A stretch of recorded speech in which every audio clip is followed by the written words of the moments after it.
kultuuriuudised. Tere päevast! Eetris on kultuuriuudised. Mina olen toimetaja Reene Leas. Haapsalus avatakse täna hingedepäeval kell 4 installatsioon Hingede aeg.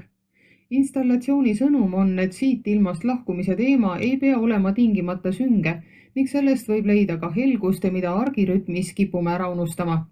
Juhan Hepner jätkab. Hingede aega vaatama minnes tuleb võtta seljast üleriided ja jalas saapad. Pikka vaipa mööda algab teekond valgest vatiinist kambrikesse, kus põrandalt tõusva valguse käes sillerdavad pea kohal kilest pilvekesed. Jätkab installatsiooni autor Tiiu Randman Mihkla. See on üks meie elu osa, ütleme see, et me sureme ükskord. Meie kultuuris pööratakse sellele õieti liiga vähe tähelepanu või sellest räägitakse minu meelest liiga vähe. Samas me kõik kogeme seda oma elu jooksul, kaotame oma lähedasi.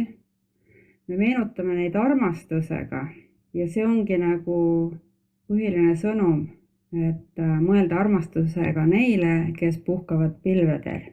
Vatiinseintega kambrikeses võib igavikulistel teemadel mõtiskleda nii tugitoolil istudes kui ka põrandal lesides. Taustal kõlab muusika, mille kirjutas spetsiaalselt installatsioonile Anti Kammiste. Kammiste sõnul tuli ta mõttega kohe kaasa ning pikka veenmist ei vajanud. Muusikapala puhul püüdis ta luua midagi, mis ärataks inimestes nende endi mõtteid.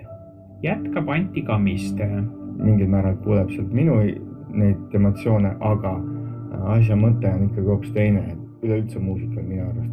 Ta tekitaks inimese sees, kuulajas omi assotsiatsioon, oma tundeid, oma mõtteid ja paneks siis selle nagu vaimuilma nagu kuidagi enda kasuks tööle, et mina küll kedagi teist siin juhendada ei taha, et mis siin tekkima peab või mitte.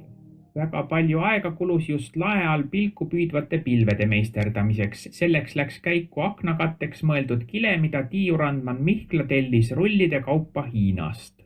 Kui ma olin siis esimesed katsetused ära teinud, sai tellitud ikka väga palju meetreid rulle Hiinast.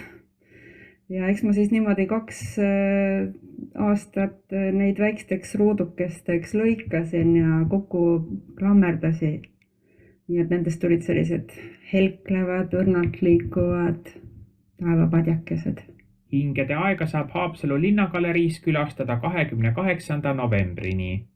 Sellega tänased kultuuriuudised lõpetavad. Rahulikku õhtut ja kuulmiseni!